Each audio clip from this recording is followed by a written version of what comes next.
A Japanese animator shares her experience online of someone trying to sprinkle some political correctness on her work.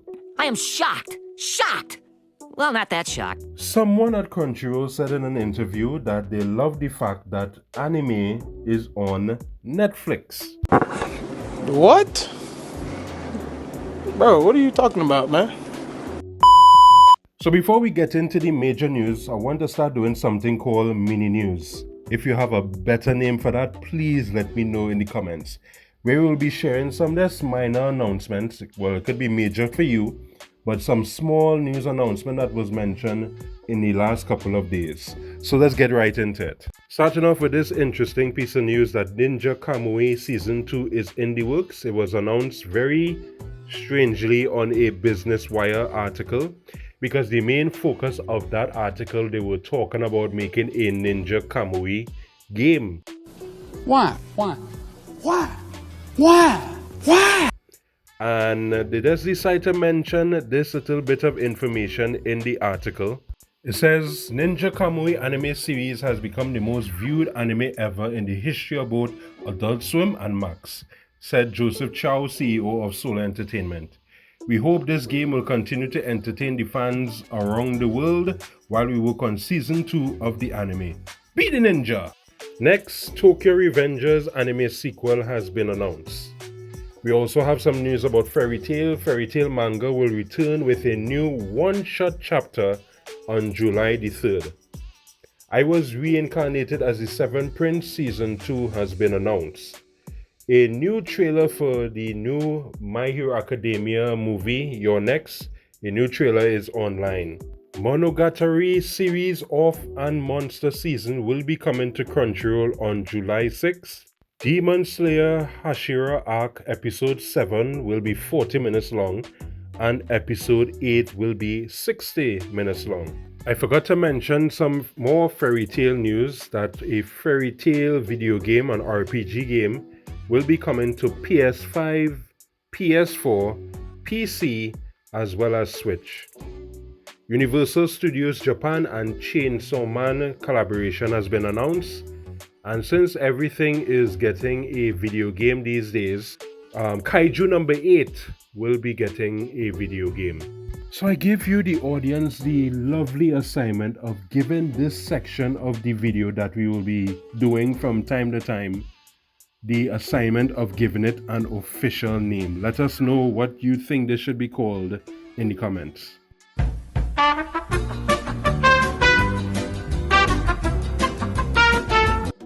Crunchyroll Senior Vice President of Global Commerce Mitchell Berger, in an interview with Deadline, said that he loved and welcomed Netflix's presence in the anime streaming market. Basically saying that it is great for the fans, for the entire industry, for them to be to be an option for anime fans. He said the way we look at it is that Netflix obviously has a large platform, a large addressable audience. Anytime that we can expose people to anime, I think is better for the industry, is better for us. Hey, that's pretty good. He continues to say, what we find is that anime fans know instantly whether they are a fan or not. You're either really a fan or you're like, I really have no idea what's going on here. So giving people the opportunity to sample on a platform like Netflix and look at it, I think it's great for the fans, for the industry, and it's great for us ultimately.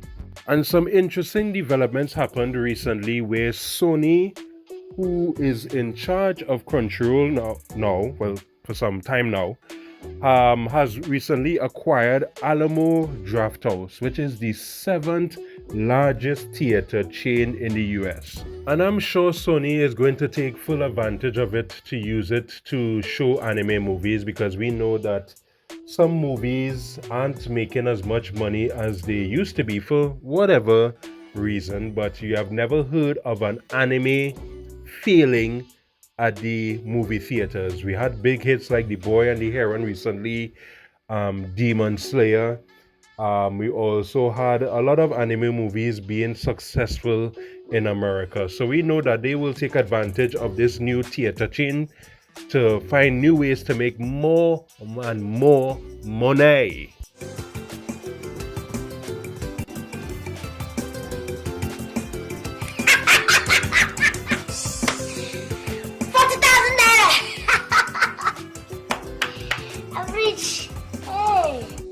So you may be wondering, why then this Crunchyroll executive mention other places like Hulu as persons that they have no problem with persons being exposed to anime and so on and so forth. Well, it's interesting that a survey was taken of anime fans by means of a website called Polygon, and it revealed that the two most popular anime streaming websites in the United States currently are Netflix and Crunchyroll. There's no other major competition. So let's get down to the main point of this video. I'm sure probably the only reason why you clicked on this video, but we're glad to have you here. So veteran animator Nishi Terumi. This person has been responsible for such work as Jujutsu Kaisen Zero, JoJo's Bizarre Adventures, as well as Death Note. And in a series of tweets, she shared her interesting experience where an overseas client had requested that black characters in her work be given defined noses to distinguish them properly from other characters who typically lacked detailed nostrils. Right. So this was translated by means of Google, where they said, one political correctness story.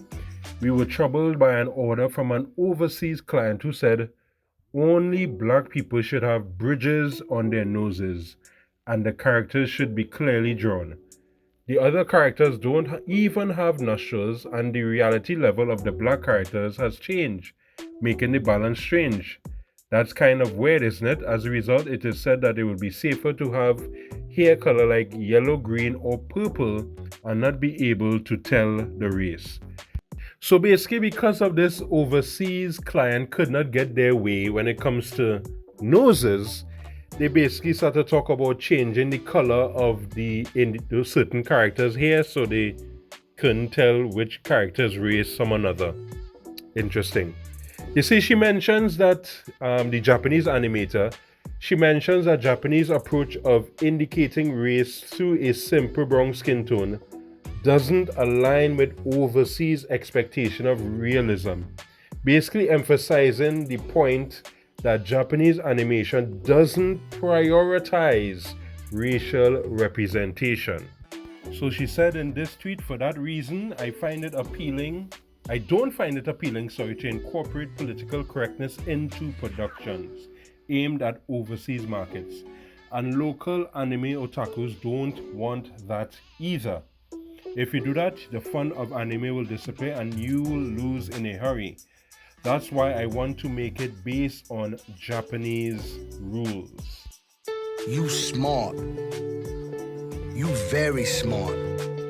Sometimes you have to ask yourself the question when you hear about stories like these, was it a mistake for anime, even manga as well too, for it to become popular?